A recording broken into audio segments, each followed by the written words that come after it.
Ešte nákupy. Kde sú tie moje kočky krásavice?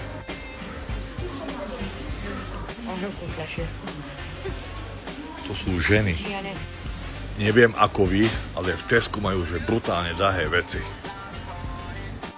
Idem kúpiť nové svetlá, lebo tie, čo som kúpil minulé, tak sa mi nepáčia. Vybral som si tieto.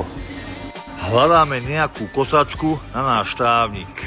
Ináč poradte mi, akú by som mal kúpiť kosačku. Nejakú ľahkú, elektrickú, nabíjacu, alebo jakú? Jakú mám kúpiť kosačku? Dobrá hojdačka. Dobrá hady, nie? Dobrá. Takže svetla máme kúpené a ide sa ďalej. Nezašmykneš, Heneta. No a tu sa nachádzame v kráľovstve. Ženy milujú sladkosti. Vyzerá na to? Nevyzerá. Že ješ veľa sladkostí.